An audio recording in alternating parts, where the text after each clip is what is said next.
Bienvenidos y bienvenidas a su programa Monseñor Romero y la misión del Evangelio. Un programa que lleva dos objetivos: conocer a Monseñor Romero y estudiar la Sagrada Escritura con un juicio crítico desde la teología de la liberación. Cada día tendremos un encuentro con Monseñor Romero y con el Dios de Jesús.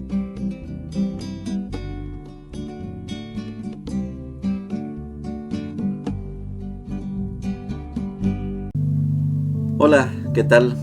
Este es su programa Monseñor Romero y la misión del Evangelio. Martes 6 de febrero. Estamos en la quinta semana del tiempo ordinario. La otra semana va a ser incompleta, les decía ayer. Y vamos a comenzar el tiempo de la Cuaresma.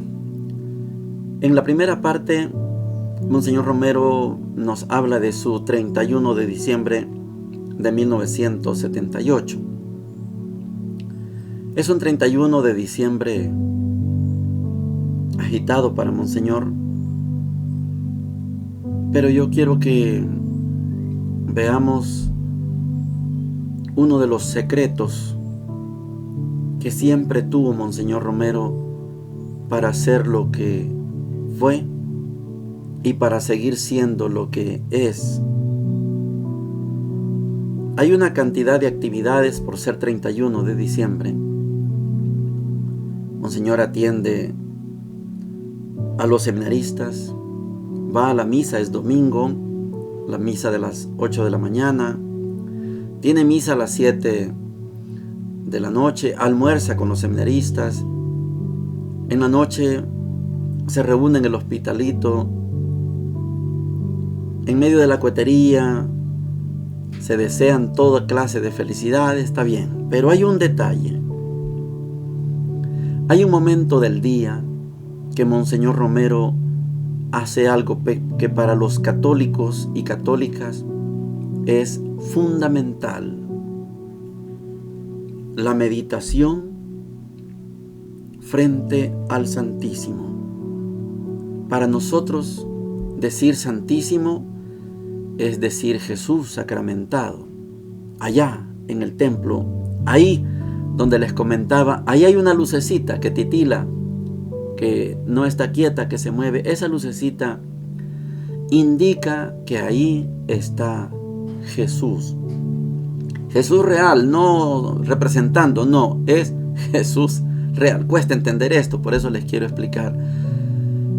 Jesús real está en esa santa hostia. Después que el sacerdote hace la formulación de la consagración, santifica, Señor, estos dones de manera que se conviertan en el cuerpo y la sangre. De ese momento, esa hostia deja de ser hostia y se convierte en Jesús, Jesús sacramentado.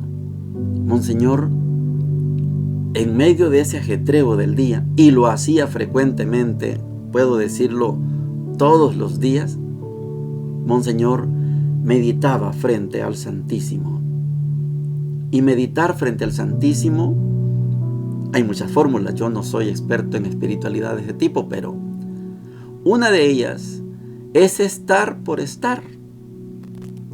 Yo sé que hay gente que va al Santísimo y dice: Padre Santo, tú sabes.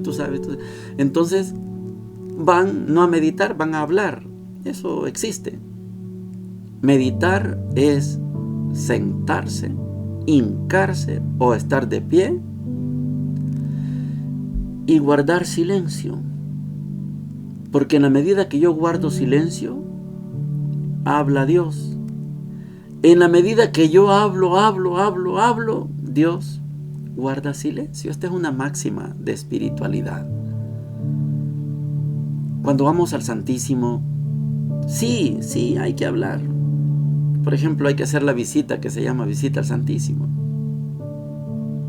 Decir 3 veces: infinitamente sea alabado mi Jesús sacramentado. Y rezar un Padre Nuestro, Ave María, Gloria al Padre, sí. Pero después hay que sentarse o hincado y guardar silencio. Hagan la prueba los que son católicos. Tal vez los hermanos que no son católicos no tienen esta práctica, no la necesitan. Pero hagamos esta práctica nosotros y nosotras. Guardemos silencio y les aseguro por experiencia, Dios habla. Dios nos dice qué es lo que debemos hacer. Preséntale un problema a cualquiera. Vaya y dígale, fíjate que Señor, que yo... Y después guarde silencio. Y lo más seguro es que usted va a entender que Dios le dijo, este es el camino. Les quería explicar esto porque en la segunda parte, la primera de las lecturas, habla precisamente de una oración, en este caso, del rey Salomón. Y tenemos que contrastarla. De eso se trata. Oigamos a Monseñor. Domingo 31 de diciembre. Hemos llegado al final del año. La misa estuvo muy concurrida en la catedral, lo mismo que la misa de las 7 de la noche, en que celebramos ya la misa del 1 de enero. Al mediodía, almorcé con los seminaristas que trabajan en la catedral, en el Colegio Sagrado Corazón, donde se nos obsequió este almuerzo.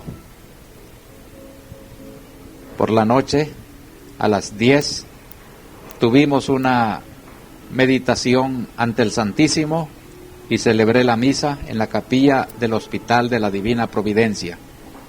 Y en el comedor de las hermanas, junto con otras visitas de confianza, asistimos en medio de la reventazón de pólvora al paso de un año viejo a un año nuevo.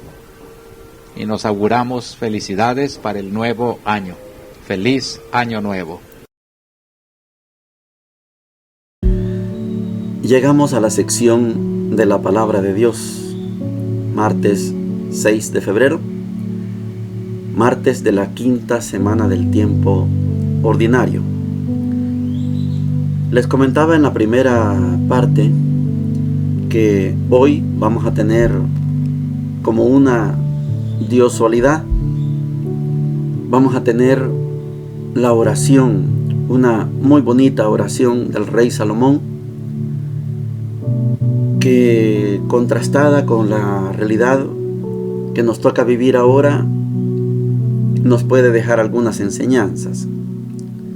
Primer libro de Reyes, capítulo 8, versículos 22 al 30, dice lo siguiente: En aquellos días, Salomón se puso en pie ante el altar del Señor frente a toda la asamblea de Israel, extendió las manos al cielo y dijo: Señor Dios de Israel, no hay Dios como tú arriba en los cielos, ni abajo en la tierra, tú que guardas la alianza y la fidelidad a tus siervos que caminan ante ti de todo corazón.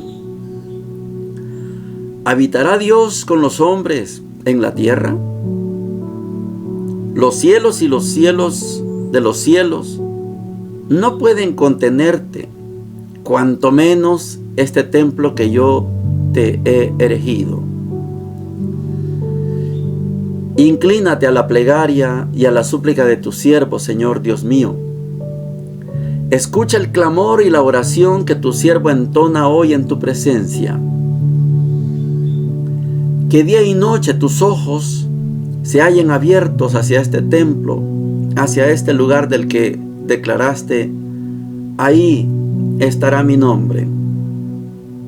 Atiende la plegaria que tu servidor entona en este lugar. Escucha la súplica que tu siervo y tu pueblo Israel entonen en este lugar.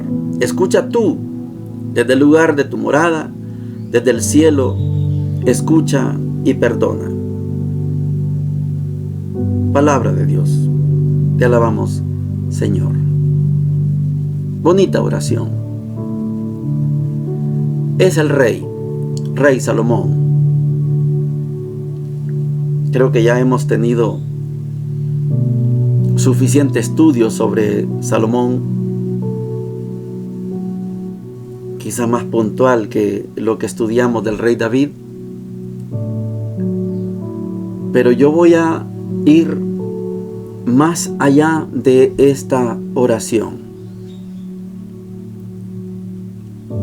Recuerda que la vida de los profetas comenzó con aquel niño llamado Samuel, que su mamá Ana lloraba porque no podía concebir y juró ante Dios: si me das un niño varón te lo consagro. Nació el niño varón, lo consagró, y Samuel fue el último juez y el primer profeta. Samuel no era profeta de la corte, Samuel era profeta de Dios. Después de Samuel aparece Natán. Natán es un profeta de la corte. Desaparece Natán y aparece Gad, un vidente. No tiene la categoría de profeta, pero es un vidente. Se le puede llamar también profeta. Pero igual, Gad, profeta de la corte.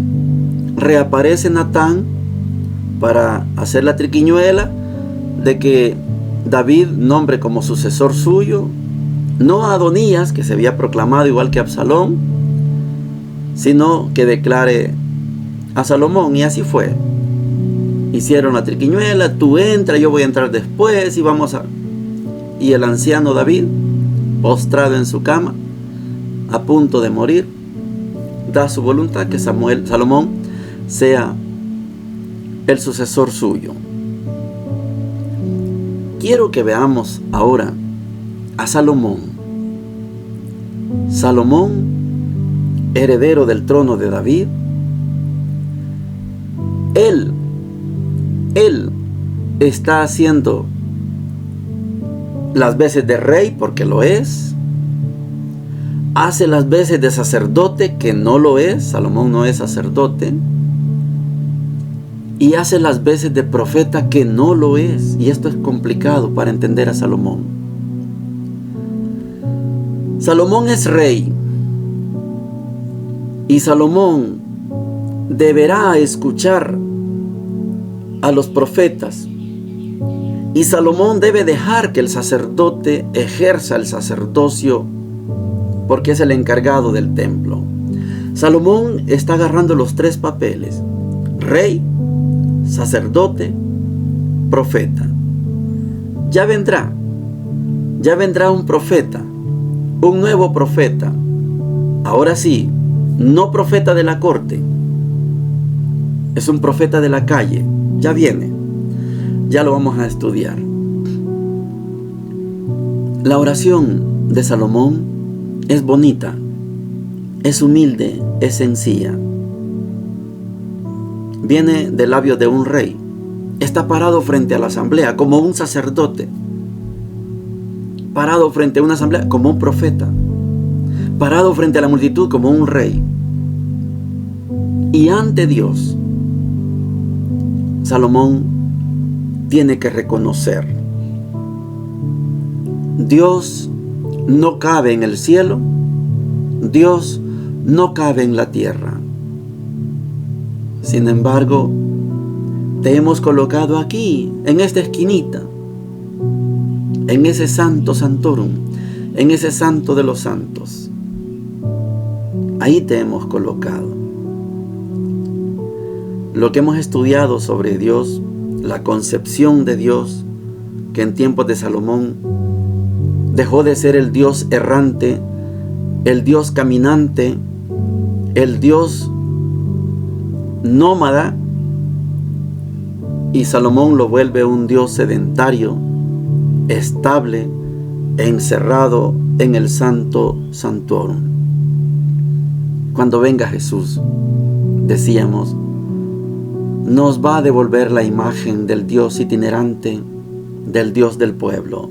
Como cantábamos ayer, vos sos el Dios de los pobres, el Dios humano y sencillo, el Dios que suda en la calle, el Dios de rostro curtido. Por eso es que te hablo yo, así como habla mi pueblo, porque sos el Dios del obrero, el Cristo trabajador. Es una composición precisamente contestataria a esta actitud de mantener encerrado a Dios. Cuando les mencionaba la contemplación que Monseñor Romero hace frente al Santísimo, y que es una práctica muy católica,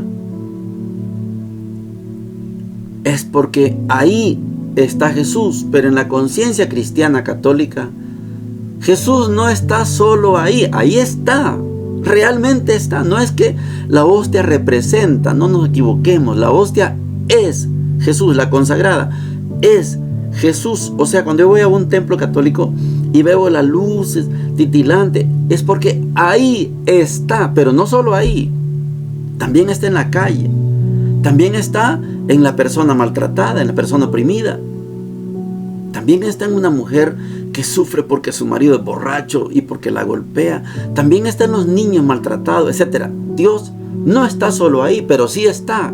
Y al revés, está, pero no solo ahí. La oración de Salomón revela que Dios no cabe en el cielo, tampoco cabe en la tierra, no va a caber en un templo católico. No, ahí está, sí, pero no solo ahí, sino Jesús está en todas partes. Vamos a contrastar el evangelio de hoy, Marcos capítulo 7, versículos del 1 al 13, y dice lo siguiente: Los fariseos, con algunos escribas llegados de Jerusalén, se acercaron a Jesús y vieron que algunos de sus discípulos comían con las manos impuras, es decir, sin lavar. Los fariseos, en efecto, y los judíos en general, no comen sin lavarse antes cuidadosamente las manos, siguiendo la tradición de sus antepasados. Y al volver del mercado, no comen sin hacer primero las abluciones. Además, hay muchas otras prácticas a las que están aferrados por tradición, como el lavado de los vasos, de las jarras y de la vajilla de bronce. Entonces, los fariseos y los escribas preguntaron a Jesús: ¿por qué tus discípulos no proceden de acuerdo con la tradición de nuestros antepasados, sino que comen con las manos impuras? Él les respondió: hipócritas, bien profetizó de ustedes Isaías en el pasaje de la Escritura que dice: este pueblo me honra con los labios, pero su corazón está lejos de mí. En vano me rinden culto, las doctrinas que enseñan no son sino preceptos humanos. Ustedes dejan de lado el mandamiento de Dios por seguir la tradición de los hombres. Y les decía: por mantenerse fieles a su tradición, ustedes descartan tranquilamente el mandamiento de Dios, porque Moisés dijo: honra a tu padre y a tu madre, y además, el que maldice a su padre y a su madre será condenado a muerte. En cambio, ustedes afirman: si alguien dice a su padre o a su madre, declaro corbán, es decir, ofrenda sagrada, todo aquello con lo que podía ayudarte, en ese caso, le permiten no hacer más nada por su padre o por su madre. Así, anulan la palabra de Dios por la tradición que ustedes mismos se han transmitido. Y como estas, hacen muchas otras cosas. Palabra del Señor. Gloria y honor a ti, Señor Jesús. ¿Qué es lo fundamental? ¿La tradición o la palabra de Dios? El pueblo de Israel, desde el que Salomón construyó el primer templo y se llama Templo de Salomón, el pueblo de Israel le dio primacía al templo y se olvidó Dios, se olvidó de Dios, del Dios de la calle. Era más importante el templo que los signos, las manifestaciones que Dios transmitía en la vida ordinaria. Estamos en el año 930 y van a pasar cerca de 530 años donde hubo voces voces de los profetas. Y el pueblo de Israel, las autoridades de Israel, concentraron toda la atención en el templo. Era más importante el templo que la voz del profeta, de cualquiera de los profetas. Va a llegar el año 400 y Dios ya no mandó profetas. Eso que se llama silencio profético. Le dieron primacía al templo y olvidaron lo fundamental. Esto que Jesús denuncia de los fariseos y los escribas y los llama hipócritas, porque para ustedes lo más importante es el templo y olvidan a su padre y a su madre, olvidan la palabra de Dios, olvidan el mandamiento principal de Dios. Esto, cuidado, y se nos aplica a nosotros y nosotras. Aquí, como católico, tengo que hacer un mea culpa. Tengo que darme tremendos golpes de pecho. Porque muchos y muchas católicos y católicas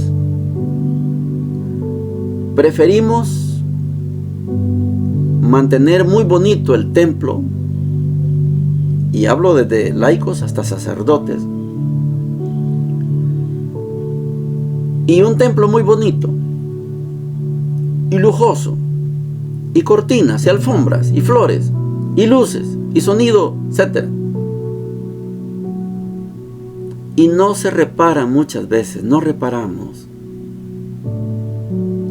en que hay personas a nuestro alrededor que están muriéndose de hambre o muriéndose de una enfermedad curable. Pero lo importante es el templo. Y es una denuncia. Esa palabra hipócrita que menciona Jesús nos cae a muchos de nosotros. No me opongo a que estén bonitos los templos, sí. Pero muchas veces por tener bonitos templos tenemos gente muriéndose. Ese es un pecado que Jesús nos lo va a recriminar siempre. Nos puede llamar hipócritas. Monseñor Romero en esto fue ejemplo. Monseñor no tuvo prisa, de verdad, no tuvo prisa por reconstruir catedral. Estaba fea, vamos a decir, cuando Monseñor Romero fue arzobispo. Todavía estaba el montón de madera, andamios, etc. La catedral tenía los ladrillos vistos. No le dio importancia a tener bonita la catedral.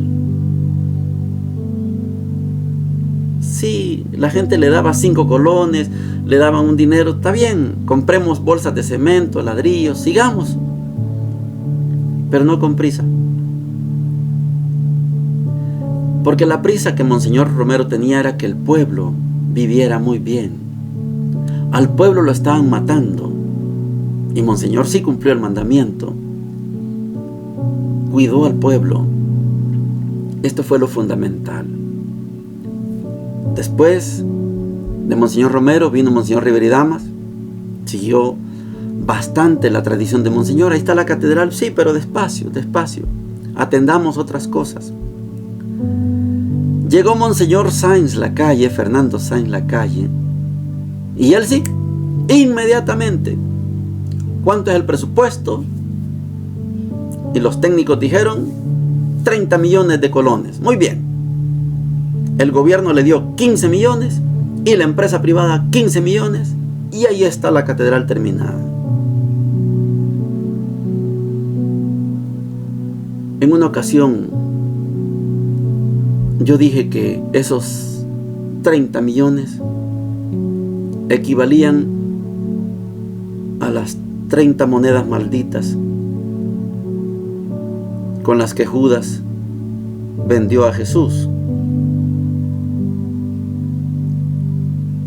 Pero le dieron importancia a tener una bonita catedral Y no importa cómo viviera el pueblo. Quizá con 30 millones, de aquel entonces millones de colones, en el año 95, quizá hubiéramos ayudado a muchos pobres, a muchas pobres. Pero 30 millones de colones para hacer una linda catedral, y ahí está la linda catedral. Esto pasa en muchos pueblos. Lo importante es tener bonita la catedral, y la gente y el pueblo, hipócritas. Y de verdad que nos queda muy bien esa palabra, hipócritas. Un templo bonito como Salomón y un pueblo muriéndose de hambre.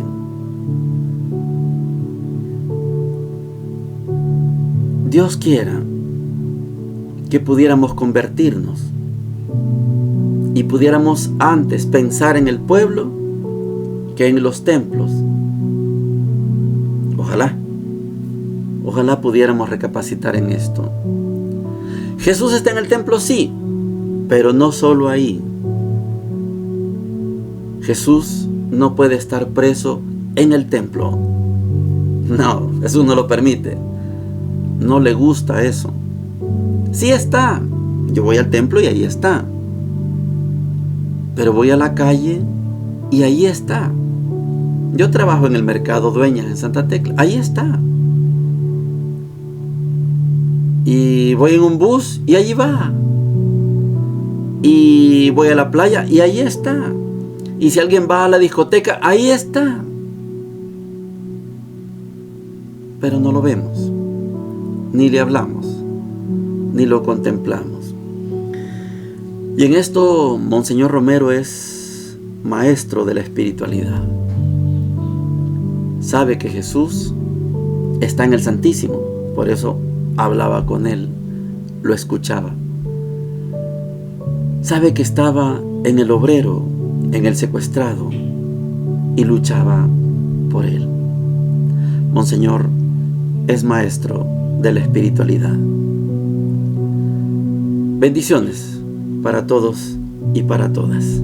Hemos presentado Monseñor Romero y la misión del Evangelio. Hasta la próxima.